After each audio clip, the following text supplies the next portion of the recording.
Então vamos lá, galera. Boa noite. Nós vamos começar em mais uma aula.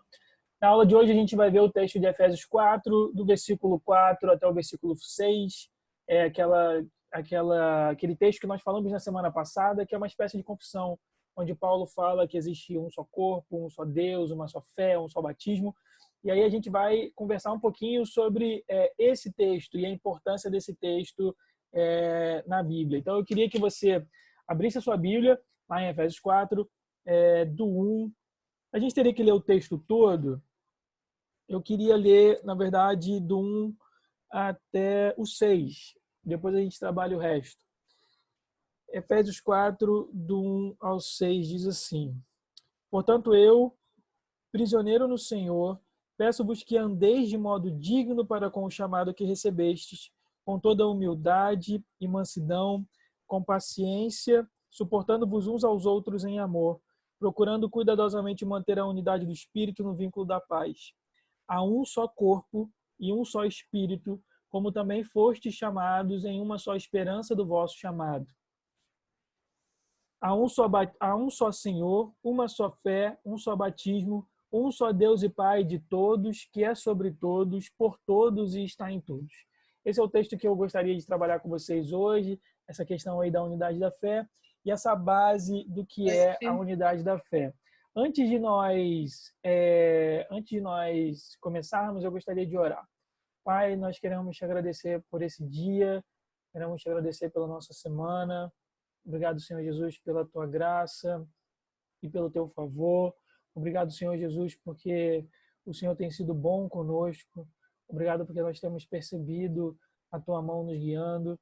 Meu Pai, nós queremos entregar esse estudo em tuas mãos. Pedimos que o Senhor venha e faça a tua vontade. Complete a boa obra que o Senhor iniciou dentro das nossas vidas. Pedimos que o Senhor derrame espírito de sabedoria e de revelação e que a sua palavra venha realmente nos lavar. É o que nós pedimos, em nome de Jesus. Amém. Bem, eu vou compartilhar a tela com vocês. Vou botar vocês aqui para cima. Vou me achar aqui. Vou achar aqui o texto.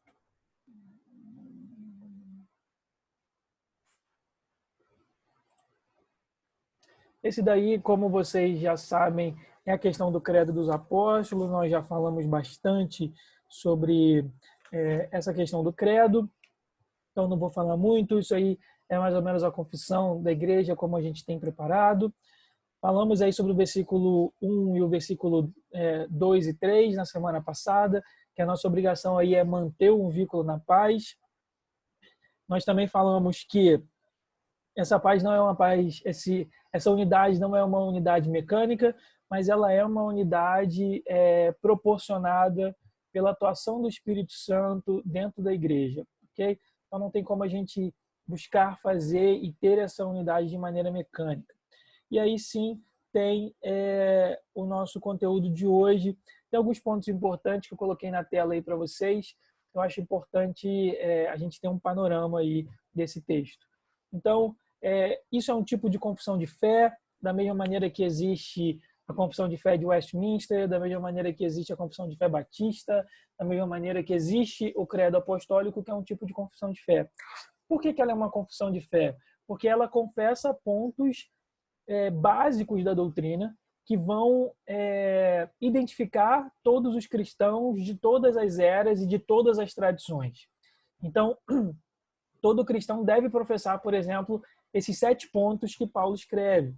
Então, é interessante que no versículo 4, 5 e 6, Paulo ele vai fazer uma referência à Trindade. Ele vai fazer uma referência a Deus, ele vai fazer uma referência ao Espírito Santo e ele vai fazer uma referência a Jesus. O versículo 4 é o versículo que faz referência ao Espírito Santo, a um só corpo e um só Espírito. No versículo 5, ele vai fazer referência a Jesus, a um só Senhor, uma só fé e um só batismo.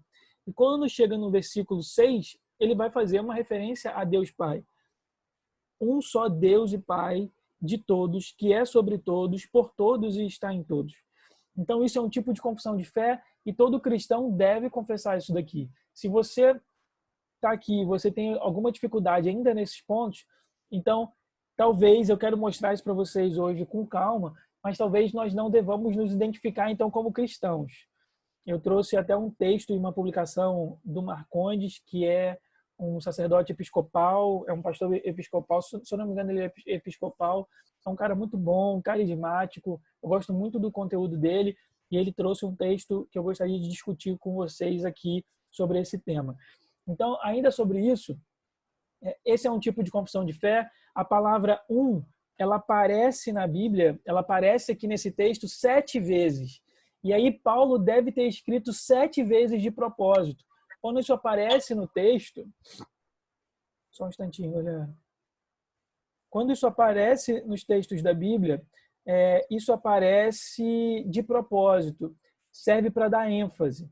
Serve para fazer com que alguma verdade que o autor está querendo expressar naquele texto, ela receba destaque. Então, Paulo escreve a palavra 7 vezes para destacar essa questão da unidade. É uma só igreja, é um só Espírito, é um só Jesus, é um só corpo e é um só batismo, é um só Deus, que é Pai de todos e está em todos.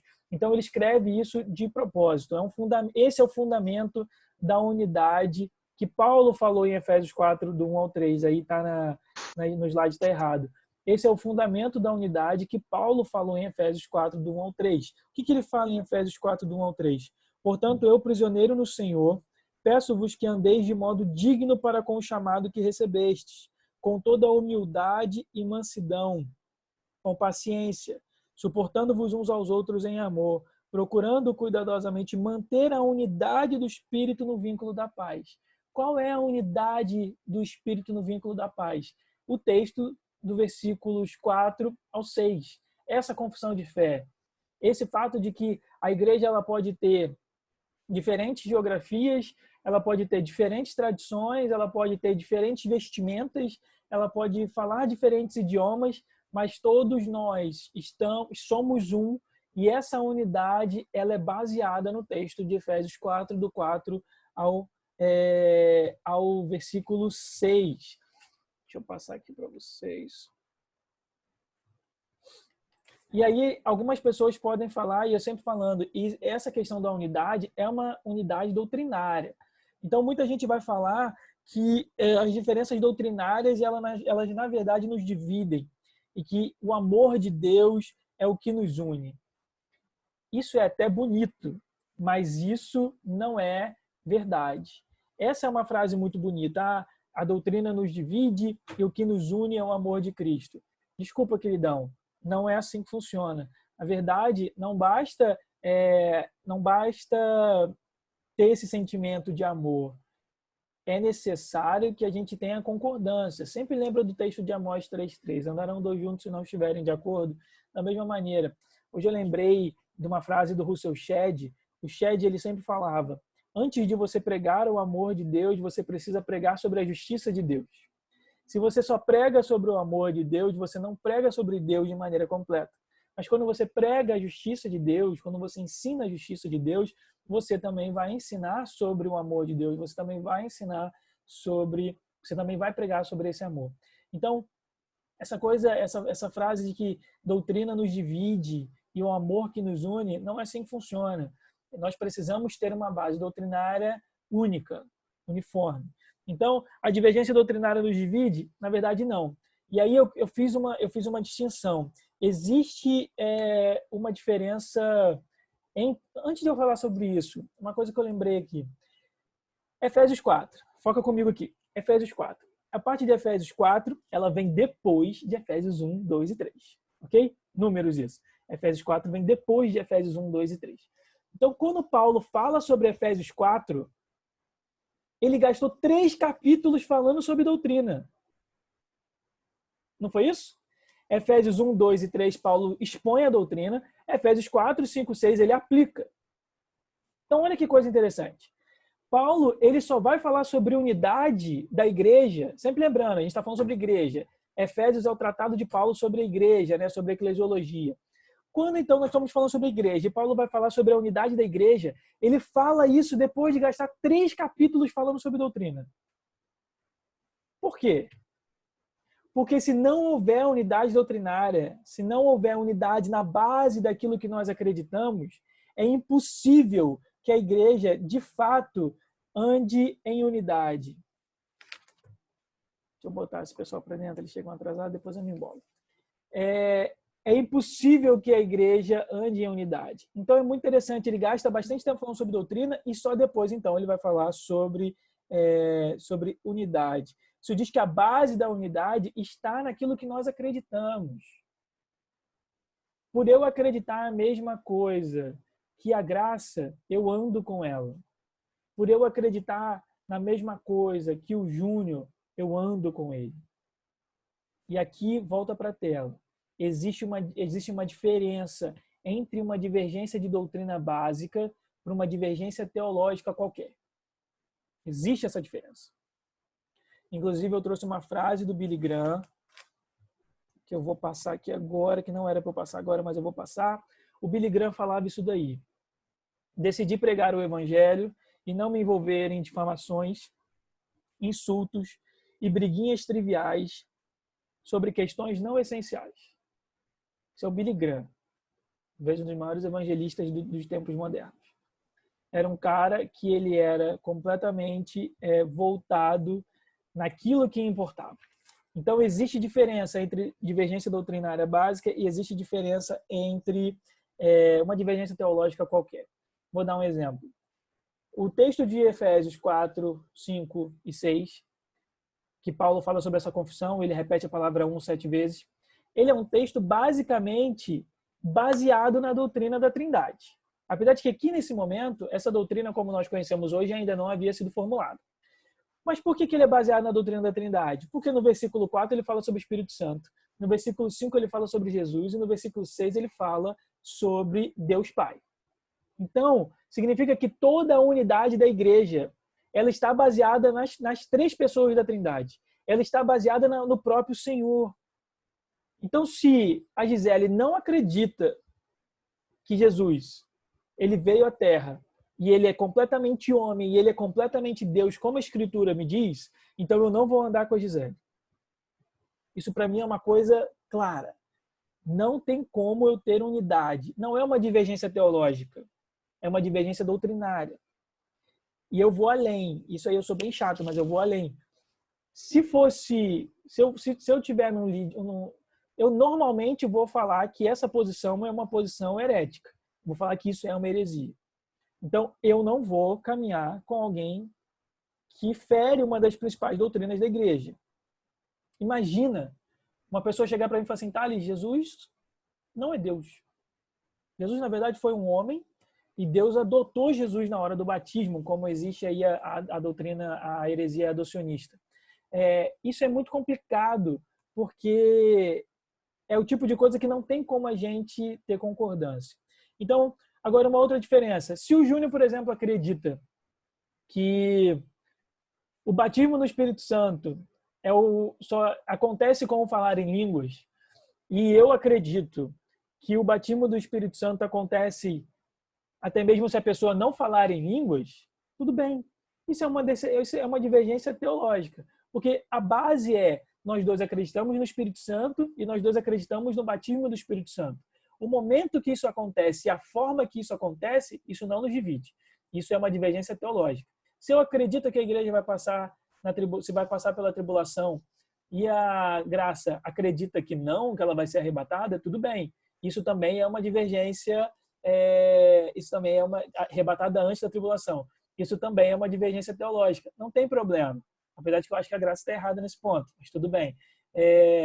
Não tem muito problema. O fundamento disso aqui nós dois acreditamos que Jesus vai voltar, nós dois acreditamos que a tribulação vai vir e nós dois acreditamos que Jesus voltará para reinar com o seu corpo físico. Essa é a base. Então, nós precisamos sempre fazer essa diferença entre o que é uma divergência doutrinária e o que é uma divergência teológica.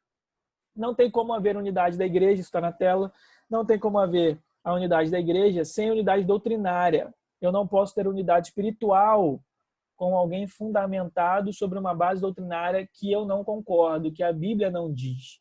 Ok? Então, nós temos que ter esse cuidado. E aí eu trouxe um texto que eu gostaria que vocês prestassem atenção para a gente conversar. Esse aí é o Marcondes, tá na tela de vocês. Ele é muito bom, gente, ele é muito bom. Ele é um dos caras que mais fala sobre esse diálogo entre as diferentes tradições da igreja. Eu particularmente gosto demais do Instagram dele. É um cara ligado, amigo aí do pessoal do Convergência, carismático, muito bom. Eu gosto de ler as coisas dele. Ele fez essa postagem, por isso que eu estou pegando, porque daqui a pouco, né, o Thales está jogando na internet o que o outro escreveu. Mas enfim, tá no Instagram dele, então é público, então eu resolvi trazer. Ele fez essa postagem, ele colocou uma foto do pastor Everaldo, se eu não me engano, é o nome dele, o Silas e o bandidão lá, como é que é o nome dele? Eduardo Cunha. Detalhe, os dois das pontas estão presos, ou foram presos, e o Silas está soltinho. E aí ele vem, isso é um evento, na questão acho que foi da Marcha para Jesus em São Paulo, ele trouxe essa foto e ele escreve esse texto que a gente vai ler aí agora. Quais os meus limites de convergência? Sempre lembrando que quando ele fala em convergência, ele faz referência ao texto de Efésios 1, que fala que todas as coisas irão convergir para Cristo. Nós já falamos sobre esse texto aí. Eu não que sei parte, as pessoas não entenderam quando digo que meu limite de unidade cristã não é apenas do núcleo da fé, mas que considero também o limite ético. Alguém pode ser um pastor doutrinariamente bem ortodoxo e ser um ladrão explorador do pobre, imoral, sedutor das irmãzinhas, mentiroso, manipulador e ególatra, inclemente com os desafetos. As escrituras são claras. Destes tais afastaste. E aqui não falo de quedas pontuais, mas de estilo de vida. Creio que posso ter comunhão no Senhor com um pentecostal unicista, que ama ao Senhor, porém confuso sobre as pessoas da Trindade, e não ter com um presbiteriano adúltero e enganador. Enfim, os limites não são apenas em torno de um núcleo doutrinário mínimo, mas ético. Então, o que ele, em outras palavras, é um texto um pouco difícil, ele vira e fala o seguinte: não basta você ter uma unidade de núcleo de fé, ou seja, não basta nós confessarmos a mesma doutrina. Precisa haver um limite ético, precisa haver uma unidade ética. E aí ele colocou essa imagem numa maneira de provocar. Ele vira e fala assim: olha, eu sou cristão, como o Silas Malafaia mas eu tenho um limite ético que não me deixa ir até onde ele foi, em relação a essas alianças aqui com essas duas figuras políticas. E, em relação a isso, eu particularmente também não tenho problema. Eu vou sempre olhar para a questão do núcleo da fé, para a questão da base doutrinária, e vou sempre olhar também para as questões éticas. Não adianta o cara confessar bonitinho lá a confissão de Westminster, ou confessar o credo apostólico, ou confessar a mesma coisa que nós acreditamos no ministério, mas ele ter uma vida ética e falta de caráter, ou ele não ter caráter algum. Qual foi a minha questão aqui? Que é o penúltimo parágrafo. E é isso que a gente vai ler. Creio que posso ter comunhão no Senhor com um pentecostal unicista, que ama ao Senhor, porém confuso sobre as pessoas da Trindade, e não ter com um presbiteriano adúltero e enganador. Eu já expliquei o que é isso, mas quem lembra o que é um unicista? Alguém lembra? Unicista? Eu não sei se eu expliquei aqui nessa aula ou foi na igreja. Alguém lembra o que é um unicismo? Não, sem problema. Não vou ficar chateado, não. O unicisma, ou unicista, ele é o cara que basicamente acredita que só existe Jesus. Essa é a questão do unicista. E que Jesus se manifestou de uma maneira no Antigo Testamento, ele se manifesta como Jesus no Novo Testamento, e é simplesmente Jesus. E alguns unicistas eles vão dizer que o Espírito Santo, na verdade, não é uma pessoa, mas ele é a manifestação do poder de Deus. Então, ele é mais como uma força em exercício de Deus. Isso é o unicista. E aqui no Brasil, isso está ficando muito comum dentro da ala dos pentecostais. Isso está ficando comum. E aí ele vira e fala o seguinte: creio que posso ter comunhão no Senhor com um pentecostal unicista, que ama o Senhor, porém confuso sobre as pessoas da Trindade. Então, é uma posição doutrinária ligada, que fere a doutrina da Trindade, que fere que Deus é um e é três ao mesmo tempo. Ele vira e fala assim: creio que posso ter comunhão no Senhor como um pentecostal unicista que ama o Senhor, porém confuso sobre as doutrinas, sobre as pessoas da Trindade, e não ser como presbiteriano, adúltero e enganador. Qual é o problema disso daqui, no meu ponto de vista, tá? Talvez eu esteja errado aí, o Marcondes realmente esteja certo. Eu não posso ter comunhão com um pentecostal unicista, porque ele fere aquilo que a Bíblia diz sobre a pessoa de Deus. Ele fere Efésios 4, do 4 ao 6. Ele fere o mandamento do batismo, a forma do batismo, batizar em nome do Pai, do Filho e do Espírito Santo. Ele fere todo o Novo Testamento quando nós vemos as três pessoas da Trindade se relacionando juntas, completamente em harmonia e, ao mesmo tempo, pessoas separadas. Ele fere o texto de Deuteronômio 6, que diz: ouça, ó Israel, o Senhor, o seu Deus, ele é um único Deus, que em hebraico já falava que sobre aquela questão da unidade composta. Não tem como eu ter comunhão com o unicista. Da mesma maneira que não tem como eu ter comunhão com o presbiteriano adúltero e enganador. É o próprio Gênesis, né, Thales? Quando fala façamos, né? Exatamente, exatamente. Então, assim, não tem como eu ter comunhão com aquele que é unicista, mas também não tem como eu ter comunhão com uma pessoa que fere os limites éticos aceitáveis de uma vida cristã. É basicamente isso. Então, nós temos que ter essa questão. A unidade da igreja, ela existe porque existe uma unidade doutrinária. O dia que nós ignorarmos essa unidade doutrinária, a unidade da igreja ela vai acabar por completo. Então, eu trouxe esse texto para mostrar para vocês. E para dar uma dica, sigam ele. Sigam o Marcondes, ele é muito bom mesmo. Ele botou esse texto e eu só não concordei e eu lembrei dessa aula de hoje, então eu resolvi trazer, ok? Mas o resto, o cara, ele é realmente muito bom. Seguindo aí, o primeiro do versículo 4, um só corpo. Então, sempre lembrando que os 7 elementos aí da unidade, eles giram em torno, da base da unidade, eles giram em torno da Trindade. Eles giram em torno do Espírito Santo, de Jesus e de Deus. E aí começa o primeiro ponto, o primeiro elemento, que é a questão de um só corpo. Só existe uma igreja verdadeira, aquela formada por gentios e por judeus, a partir da conversão e do batismo. Ok? A Bíblia a gente já falou sobre isso, a igreja como o grande mistério de Deus, que é esse corpo internacional formado por gentios convertidos e por judeus convertidos.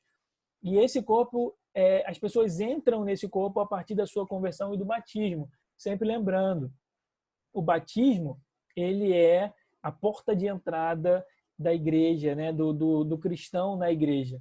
Tanto que eu já falei isso para vocês, eu falei isso na última vez que a gente deu aula sobre batismo. Em algumas igrejas tradicionais históricas, algumas igrejas litúrgicas, como a igreja anglicana, a pia batismal, o lugar onde a pessoa se batizava, ela fica na entrada da igreja e ela está sempre com água. E aí o cristão, quando ele entra na igreja para a celebração do culto, da cerimônia coletiva, ele sempre molha o dedo na água. Não é água benta, mas ele molha o dedo na água e ele faz memória no dia que ele foi batizado. Ele lembra que ele foi batizado. E ele faz memória de que através das águas do batismo ele pôde entrar na igreja. Ele pôde ser aceito no corpo de Cristo.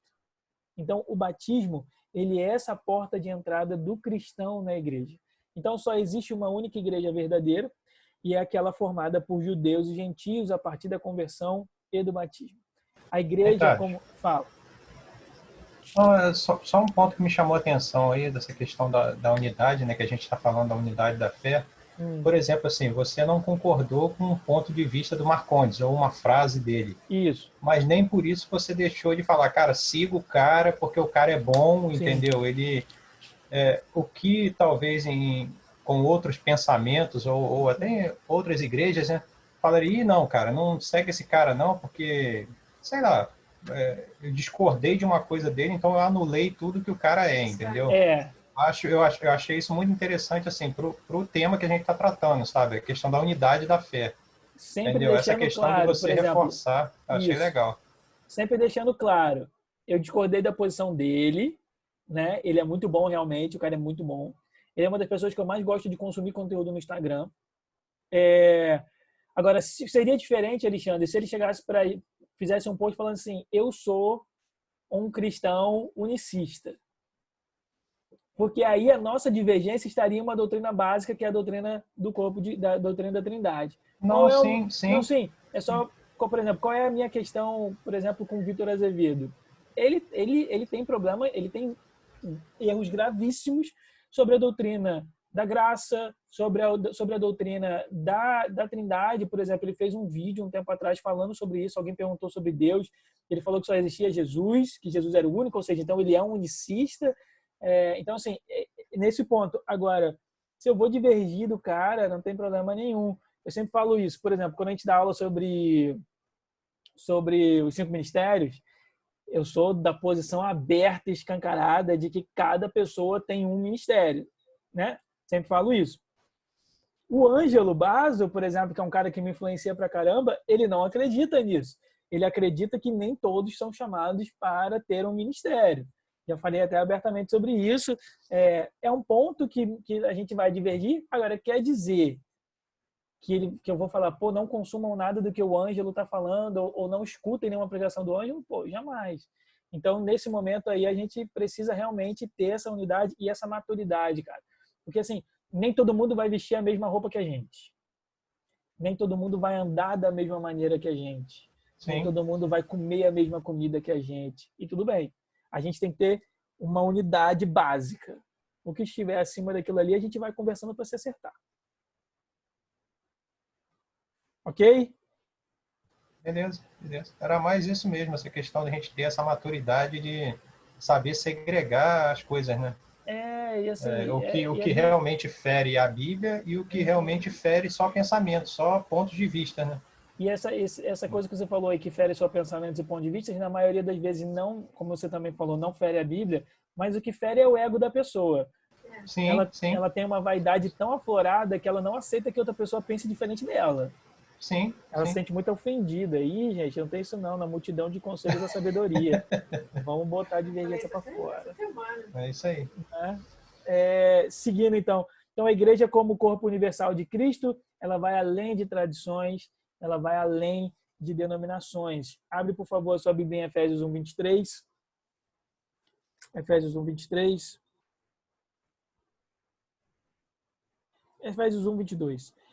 Também sujeitou todas as coisas debaixo dos seus pés, para que seja cabeça sobre todas as coisas, e o deu à igreja, que é o seu corpo, a plenitude daquele que preenche tudo em todas as coisas. Efésios 2,16. Isso aí são textos que falam aí sobre o corpo, né, sobre a igreja. Efésios 2,16. E pela cruz reconciliar ambos com Deus em um só corpo, tendo por ela destruído a inimizade. E aí está falando sobre a unidade que existe na igreja entre gentios e judeus convertidos, através da cruz de Cristo. E pela cruz reconciliar ambos com Deus em um só corpo, tendo por ela destruído a inimizade. Efésios 3, versículo 6. Isto é, que os gentios são... Vamos ler o 5. Esse é o mistério que em outras gerações não foi manifestado aos homens, da forma como se revelou agora no Espírito aos seus santos apóstolos e profetas. Isto é, que os gentios são co-herdeiros, membros do mesmo corpo e co-participantes da promessa em Cristo Jesus por meio do Evangelho. Olha isso, existe esse texto clássico aí de 1 Coríntios 12, do 12 ao 31, já é um texto grande, eu não vou pegar para ler. E aí, dentro desse contexto, eu trouxe essa frase do Billy Graham que a gente já viu, em que ele disse: decidi pregar o evangelho e não me envolver em difamações, insultos, briguinhas triviais aí, tá? Briguinhas triviais sobre questões não essenciais. Muitas das vezes o que nos atrapalha em viver a unidade não é divergências de doutrinas bíblicas fundamentais, mas é coisinha boba, coisa de tradição. Por que sei lá, vamos pensar aqui, por que um fala em língua e o outro não? Por que um usa terno e o outro não? Por que um, sei lá, não sei. A gente tem tanta besteirinha, né? Por que um se veste de uma maneira e outro não? Por que um toca música assim e outro não? Por que um toca bateria e outro não? Por que que um tem uma mulher em cima do altar e outro não? É o tipo de coisa que não é essencial. E o Billy Graham, aí, na sua sabedoria, ele chegou a um ponto que ele percebeu que ele gostaria e ele gastaria tempo apenas com aquilo que era verdadeiramente importante. Essa é uma outra frase, é do Chuck Smith. Ele foi um pastor muito importante nos Estados Unidos, já falecido, respeitado até hoje. E ele escreveu o seguinte: percebo que quanto mais espiritual um homem se torna, menos denominacional ele é. Não significa aí, quando o Chuck Pierce falou isso, não significa que as igrejas não têm um papel importante, as denominações não são importantes. Não quis dizer isso. Mas ele quis dizer que quanto mais espiritual o homem se torna, menos apegado à denominação ele é. Existe uma coisa que a gente chama de diálogo entre tradições, que é a maneira como cristãos de tradições diferentes se relacionam. Por exemplo, como nós nos relacionamos com os nossos irmãos tradicionais reformados históricos, como nós nos relacionamos com os nossos irmãos anglicanos, como nós nos relacionamos com os episcopais, como nós nos relacionamos com os cristianismos do Oriente, que a gente não conhece praticamente nada aqui desse lado do mundo, mas como que nós nos relacionamos com eles. E aí vem o Chuck Pierce e fala: percebo que quanto mais espiritual o homem se torna, menos denominacional ele é, menos apegado a tradições ele é, menos apegado a detalhezinhos ele se torna. Por quê? Porque existe apenas um só corpo, minha gente. É apenas uma igreja. A igreja ela é universal. E aí, seguindo, Paulo ele vai seguir falando sobre a unidade no Espírito, um só Espírito. E que Espírito é esse? Um só Espírito é o Espírito Santo que dá vida a cada cristão e também dá vida à Igreja de Cristo. E aí sempre tem um texto de Paulo em Romanos 8:9. Se alguém não tem o Espírito de Cristo, não pertence a Cristo. Então, você, a pessoa que vai do seu lado ali na igreja, os cristãos da Coreia do Sul, da China, do Irã, todos nós somos unidos em um só Espírito. E que Espírito é esse? O Espírito Santo. Efésios 2, versículo 22. Efésios 2, versículo 21 e 22.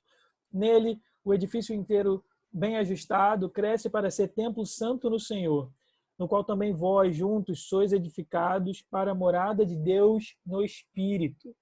Existe essa unidade do Espírito porque todos nós temos a mesma pessoa vivendo dentro de nós. Todos nós temos a mesma pessoa atuando dentro de nós. Todos nós temos a mesma pessoa nos santificando diariamente. Abre, por favor, sua Bíblia em 1 Coríntios 12, 13. 1 Coríntios 12, 13.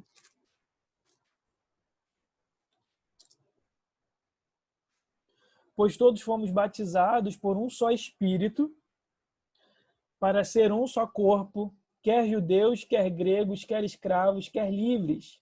E a todos nós foi dado de beber de um só Espírito. Então, todos nós fomos batizados por um só Espírito. E todos nós bebemos de um só Espírito. Nós somos unidos no Espírito Santo e nós somos alimentados no mesmo Espírito Santo. Nós somos nutridos no mesmo Espírito Santo. E isso é fundamental. Seguindo aí, uma só esperança. Eu não vou falar sobre isso, eu tenho 2 minutos. Mas uma só esperança. Vai lá para Efésios 4, versículo 4. Há um só corpo e um só Espírito, como também foste chamado, em uma só esperança do vosso chamado. Aqui é a esperança do nosso chamado, né? Mas que chamado é esse? Que chamado é esse? É um chamado ministerial? É um chamado de vocação? E aqui eu botei um lembrete para vocês aí na tela. Importante. Regra básica de interpretação da Bíblia. A Bíblia interpreta a própria Bíblia. Então significa que se você quer buscar um entendimento sobre algum texto na Bíblia, antes de você buscar em qualquer livro, antes de você buscar em qualquer comentário, antes de você buscar em qualquer pregação, você precisa buscar dentro da Bíblia. É por isso que uma vez eu conversando com o Marcos, acho que foi o Marcos, foi com o Paulo, ele falou sobre a gente preparar um estudo sobre anjos, e eu virei para ele e falei assim, a gente pode preparar, mas eu tenho um pouco de dificuldade com isso. Por quê? Porque a Bíblia ela não fala muita coisa sobre anjos, né? Tem muitos textos, mas não é muito, eu não acho muito práticos para ensinar. E a maioria da literatura que nós temos sobre anjos, elas são baseadas em experiências pessoais. E aí eu sempre lembro dessa regra de interpretação. Eu falei, não, mas se eu vou entender um texto, a Bíblia precisa me explicar esse texto. E se não existe explicação sobre aquele assunto na Bíblia, talvez seja porque Deus não quis nos ensinar sobre aquele assunto neste momento. Então eu tenho um pouco de dificuldade de fazer esse tipo de coisa, porque a maioria do material ela é fundamentada, ela é fundada em experiências do autor sobre aquilo. Só que as experiências elas são muito ligadas à maneira como a pessoa percebe o mundo espiritual, a maneira como a pessoa percebe Deus, a maneira como a pessoa está naquele momento. Então não é uma coisa muito fiel ali. Mas isso é um lembrete importante. A Bíblia interpreta a própria Bíblia. Vou parar por aqui. Na semana que vem a gente segue essa parte e a gente continua falando sobre essa esperança, essa unidade no mesmo chamado. Ok? Tenho menos de um minuto. Alguém tem alguma pergunta?